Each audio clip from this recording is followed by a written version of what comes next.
আসসালামু আলাইকুম। শেয়ার ব্যবসা বেশ ঝুঁকিপূর্ণ। আমি যে বিশ্লেষণগুলো দিই তা একান্তই আমার নিজস্ব বিশ্লেষণ। শেয়ার কেনাবেচা করার ক্ষেত্রে নিজস্ব বিশ্লেষণ প্রয়োগ করবেন।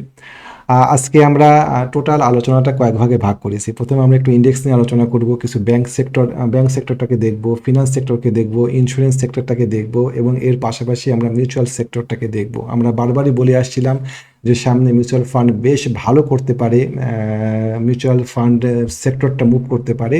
আমরা আজকে সেই সেক্টরটা কেমন মুভ করলো সেটা দেখব। এর পাশাপাশি আমাদের একটা ডিসকাশন গ্রুপ আছে, হোয়াটসঅ্যাপ ডিসকাশন গ্রুপ, যেখানে আমরা বিভিন্ন শেয়ার নিয়ে ডিসকাস করি।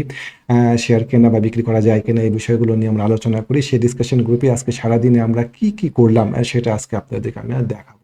তো শুরুতে যেটা বলছিলাম আর কি, যে মার্কেট খুব স্বাভাবিক, মার্কেট আজকে কারেকশানে গিয়েছে, কারেকশানে যাবে এটা আমরা প্রত্যাশা করছিলাম। প্রথমত ফিবোনাকি আমাদের যে আপসাইড কারেকশনটা হয়েছে সেটা ফিবোনাকি 618 পর্যন্তই হয়েছে। আমরা যদি মাপি 618 পাবো। এরকম ক্ষেত্রে সাধারণত একটা শার্প মুভ হওয়ার পরে একটা কারেকশন হয়। আমাদের এখানে দেখেন একটা শার্প মুভ হওয়ার পর এখানে একটা কারেকশন হয়েছে। আমাদের এইখানে একটা মুভ হওয়ার পর এখানে একটা কারেকশন হয়েছে। সুতরাং এইখানে যে কারেকশনটা হবে সেটা খুব একটা আতঙ্কিত হওয়ার মতো কারেকশন না।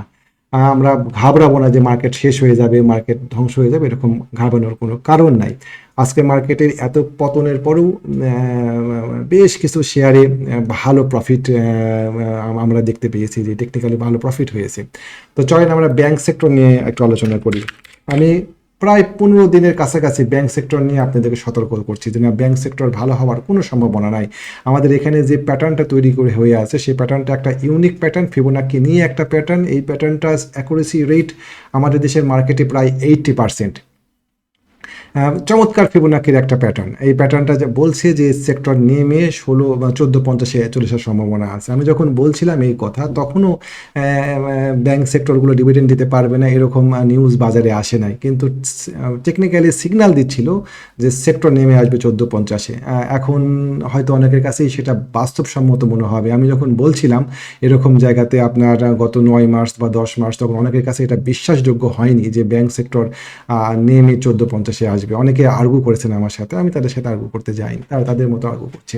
এখন বাস্তবসম্মত মনে হচ্ছে। আমরা যদি সেক্টরের শেয়ারগুলোর দিকে তাকাই, BRAC bank, city bank, IFIC bank, তারপরে যমুনা ব্যাংকের প্রত্যেকটা ব্যাংক আজকে মারাত্মক রকমভাবে কারেকশনে গিয়েছে। একটা দেখাই, ব্র্যাক ব্যাংক খুব শক্ত ফান্ডামেন্টাল একটা ব্যাংক। এটাকে আমরা ফান্ডামেন্টাল ব্যাংক হিসাবে জানি। বিকাশ আছে, এর সাথে আরও অনেক কিছু আছে। সেই ব্যাংক আজকে 6% কারেকশন দিয়েছে ভালো ভলিউম নিয়ে। এটা আরও নিচে নামার সক্ষমতা রাখে। আমি যদি অন্যান্য ব্যাংক দেখাতে যাই তাহলে ভিডিওর কলেবর বাড়বে। আমি ভিডিওর কলেবর বাড়াতে চাচ্ছি না, আমি 20 মিনিটের মধ্যে ভিডিও শেষ করতে চাচ্ছি। আচ্ছা, এবার আসেন আমরা একটু ইন্স্যুরেন্স সেক্টর নিয়ে কথা বলি।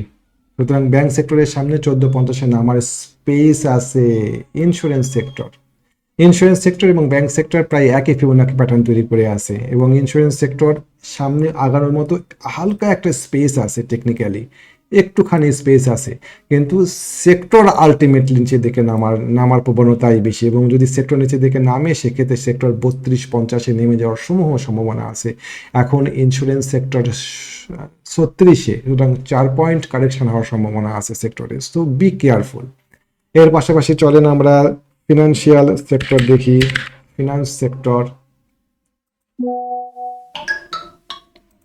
সেক্টরে আমি বারবার বলে আসছি যে ফিনান্স সেক্টরের 13 টাকা রেঞ্জে শক্ত, ভয়ঙ্কর, অস্বাভাবিক রেজিস্ট্যান্স আছে। সেই রেজিস্ট্যান্সটাতে মার্কেট বাড়ি খেয়ে গিয়েছে আজকে, এবং আজকে না গত দিনকে বাড়ি খেয়ে গেছে। যাদের কাছে আছে ফিনান্সের শেয়ারগুলো, তারা বিশ্লেষণ করে বিবেচনা করে দেখবেন যে এই শেয়ার বিক্রি করা যায় কিনা, বা আপনারা নিজস্ব বিশ্লেষণ খাটায় সিদ্ধান্ত নেবেন। আমি আপনাদেরকে জাস্ট আমার দিক থেকে বলছি যে এই শেয়ারগুলোতে এই জায়গাতে ভালো শক্ত রেজিস্ট্যান্সের মুখে পড়েছে। ওকে, মিউচুয়াল ফান্ড, মিউচুয়াল ফান্ড আসে না কেন? মিউচুয়াল ফান্ড ওকে, মিউচুয়াল ফান্ডের আজকে দেখেন ক্যান্ডেলটা দেখেন, ফান্ড আজকে 5%-এর মতন বেড়ে গিয়েছে। আমি আমি প্রায় 7-8 দিন থেকে বলছি ফান্ড খেলবে। জানুয়ারি মাসে ব্যাংক যখন খেলছিল, ইন্স্যুরেন্সগুলো যখন খেলছিল, মুভ করতে পারি নাই। কিন্তু এবার মনে হলো যে আপনি জানানো দরকার যে খেলবে। আমরা মিউচুয়াল ফান্ড সেক্টরে আজকে শেয়ার সাজেস্ট করেছিলাম এবং আমরা শেয়ারটা কিনেছি। চলেন আমাদেরকে দেখাই। আমাদের হোয়াটসঅ্যাপের ডিসকাশন গ্রুপ আছে, সেই গ্রুপে আমরা আজকে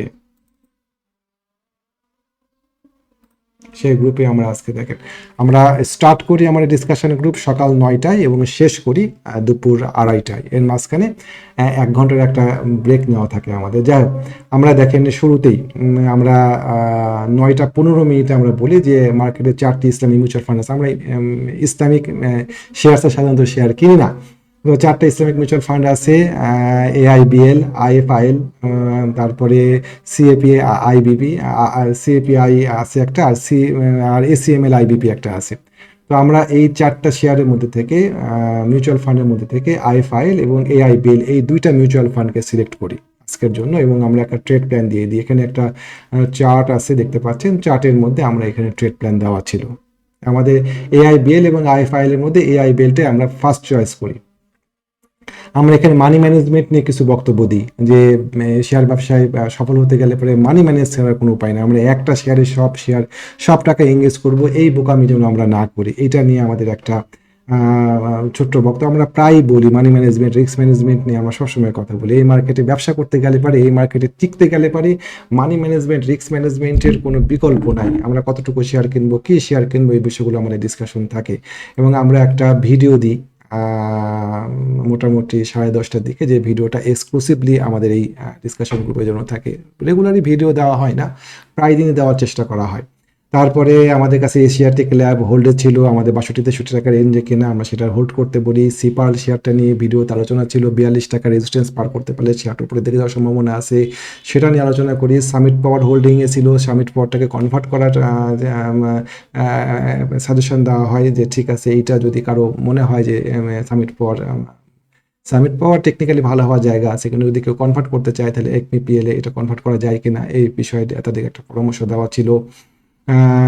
AIBL আমরা আমরা ডিসকাশনে এক পর্যায়ে ভিডিওর মধ্যে AB bank first mutual fund নিয়ে কথা হচ্ছিল। IFIC ফার্স্ট মিউচুয়াল ফান্ড, এই শেয়ারগুলো খুব টেকনিক্যালি সাউন্ড পজিশনে ছিল, একটা খুব শক্ত সাপোর্টের উপরে দাঁড়িয়েছিল AB bank first mutual fund, তারপরে IFIC ফার্স্ট মিউচুয়াল ফান্ড। কিন্তু আমরা যেহেতু এই শেয়ারগুলো নিয়ে কিনবো না, সেহেতু আমরা এখানে সরাসরি ডিসকাশন করিনি, এই গ্রুপে ভিডিওর মধ্যে ছিল, আমাদের এই ভিডিওতে এইটা বিষয়টা ছিল। তারপরে আমরা চলে যাব নেক্সট ভিডিওতে, নেক্সট ইয়াতে আমরা শেয়ারগুলো নিয়ে কথা বলছিলাম। গোল্ডেন সান নিয়ে আমরা ভিডিওতে কথা বলছিলাম। গোল্ডেন সান আমাদের অনেক আগে থেকে কেনা ছিল এবং আমাদের আজকে প্রেডিকশন ছিল যে গোল্ডেন সান আজকে মুভ করবে। আমরা এটা নিয়ে একটু বিরক্ত হচ্ছিলাম, 11টা 20 মিনিটে গোল্ডেন সান বাড়ছে না কেন। AIBL ঠিক এরকম সময় সার্কিট হয়ে যায়, IFIL এটাও সার্কিট হয়। আমরা একটা জেট শেয়ার নিয়ে আলোচনা করছিলাম যে জেট শেয়ার কিনতে চাই কিনা, সেটা না আমার উল্লেখ করলাম না।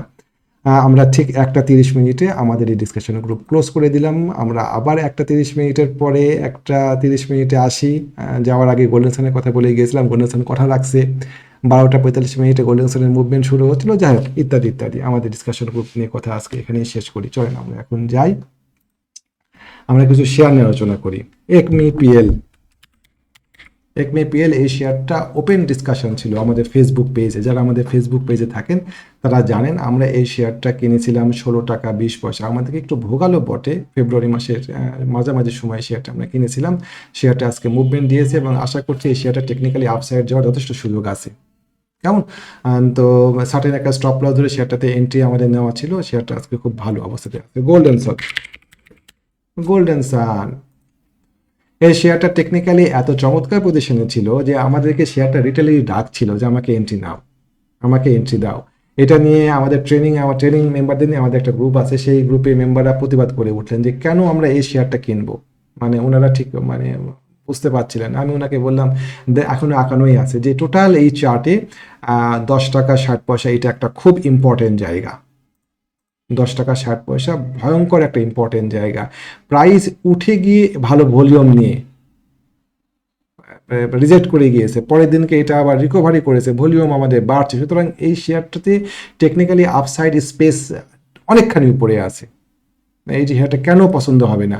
এবং আমরা এই শেয়ারটাতে ডেফিনেটলি আমাদের যে আরও কিছু ইন্ডিকেটর আমরা ইউজ করি, আমরা অনেকগুলো পদ্ধতি ইউজ করি শেয়ার কেনার ক্ষেত্রে। কিছু ইন্ডিকেটর আছে, কিছু কাস্টম মেড ইন্ডিকেটর আছে, তারপরে আমাদের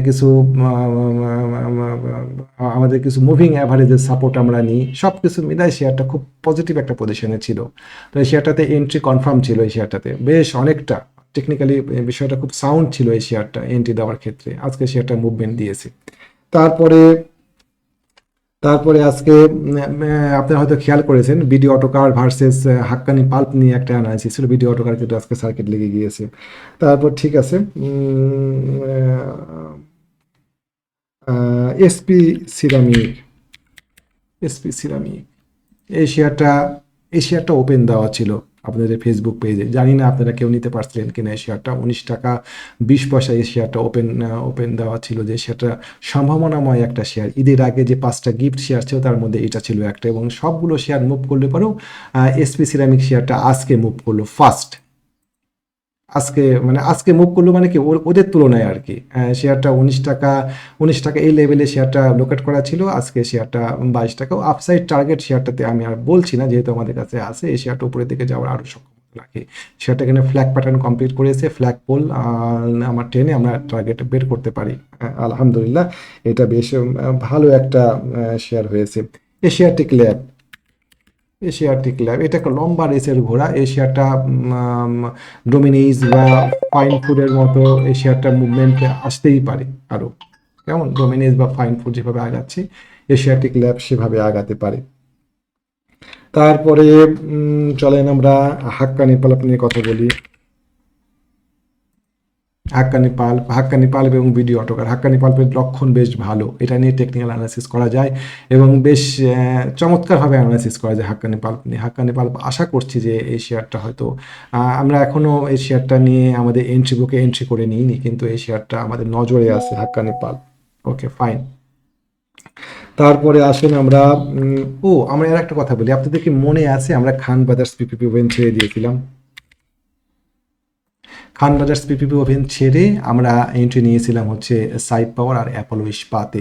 খান ব্রাদার্সের এই ক্যান্ডেলটা আমাদের কাছে খুবই, খান ব্রাদার্সে 51 টাকায় আমরা একবার এন্ট্রি নিয়ে 55 টাকায় প্রফিট বুক করা হয়েছিল টেকনিক্যালি। তারপরে এটা রি এন্ট্রি দেওয়া হয়েছিল 53 টাকায় এবং স্টপ লস নেওয়া হয়েছিল শেয়ারটাতে 51 টাকা 50 পয়সা এরকম জায়গায়। আমাদের এই মুভমেন্ট, এই ক্যান্ডেলের এই মুভমেন্টের সাথে এই বেবি ক্যান্ডেলগুলো যায় না। বেবি ক্যান্ডেলগুলো চার্টে মারাত্মক প্রভাব ফেলে।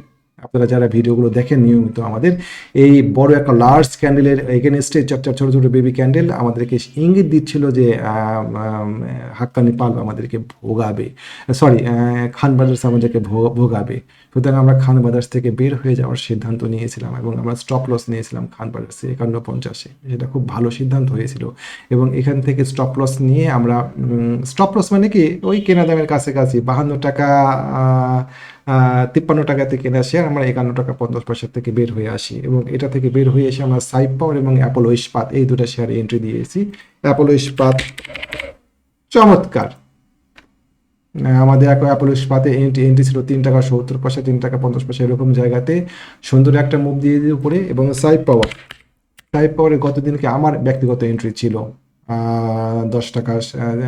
7 টাকা 60 পয়সায়। শেয়ারটা খুবই সাউন্ড পজিশনে আছে, এখনো সাউন্ড পজিশন, টেকনিক্যালি সাউন্ড পজিশনে আছে।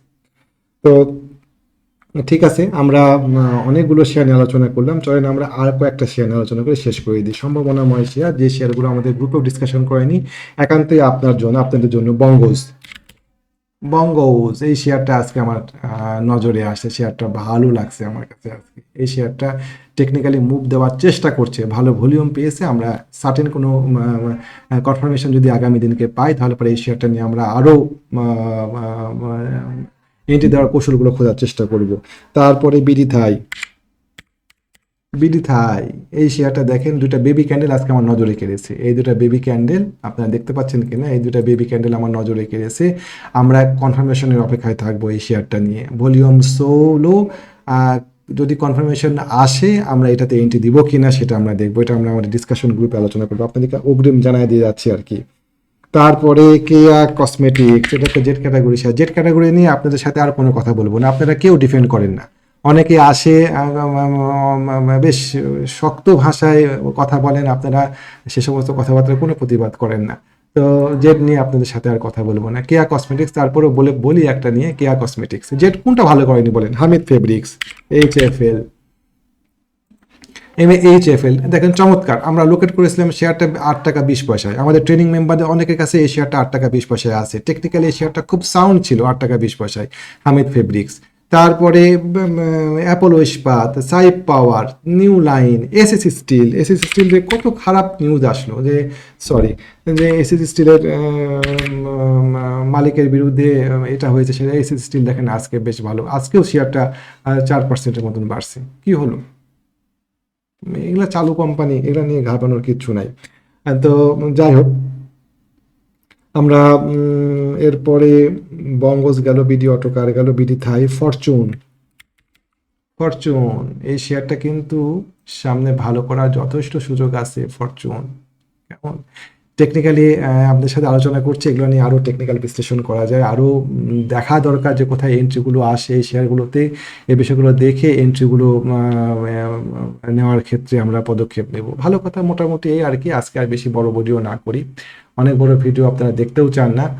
আমাদের যে ডিসকাশন গ্রুপ আছে, সেই ডিসকাশন গ্রুপ আগামী এপ্রিল মাসের জন্য আমরা মেম্বার নিচ্ছি। যদি আপনি আসতে চান ডিসকাশন গ্রুপে, আমরা সকাল 9টা থেকে 2:30 পর্যন্ত ডিসকাস করি শেয়ার নিয়ে। মার্কেট আওয়ারে বিভিন্ন ভালো শেয়ারগুলো সামনে উপস্থাপন করার চেষ্টা করি, ইত্যাদি ইত্যাদি। আমাদের ট্রেনিং যে প্রোগ্রামটা আছে, সেই প্রোগ্রামটা আজকেই ক্লোজ হয়ে যাবে। ট্রেনিং 28 তারিখে যে ট্রেনিংটা চালু হওয়ার কথা ছিল, সেটা ইনশাল্লাহ হবে। এবং আমাদের নতুন যে রেজিস্ট্রেশন করার যে প্রক্রিয়া, সেটা আমরা আজকে ক্লোজ করে দেবো রাত্রি 10টার সময়। কেউ যদি আসতে চান লাস্ট মোমেন্টে আসতে পারেন। তো আরো অনেকগুলো শেয়ার নিয়ে আলোচনা করা হতো, আমি অনেকগুলো শেয়ারের একটা লিস্ট করে নিয়ে আসছিলাম আপনার সামনে আলোচনা করবো বলে। আলিফ শেয়ারটা নিয়ে একটু আলোচনা করা যাক। আলিফ আলিফ আলিফ শেয়ারটাকে আপনারা মনে করছেন শেষ হয়ে গেল। আমাদের এখানে রেজিস্ট্যান্স ছিল, রেজিস্ট্যান্সে সে বাধাগ্রস্ত হয়েছে, আসে না কেন, রেজিস্ট্যান্সে সে বাধাগ্রস্ত হয়েছে। এই শেয়ারটা এখন সম্ভাব্য এন্ট্রি জায়গা খুঁজতে হবে, যে কোথায় এন্ট্রি দেওয়া যায়।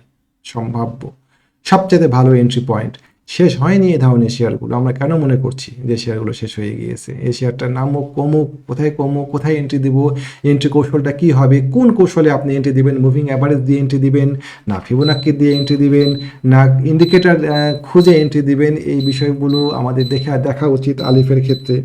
কেমন? তো ঠিক আছে, আজকে এ পর্যন্তই থাক। ভালো থাকবেন সবাই। জি, আসসালামু আলাইকুম রহমতুল্লাহ।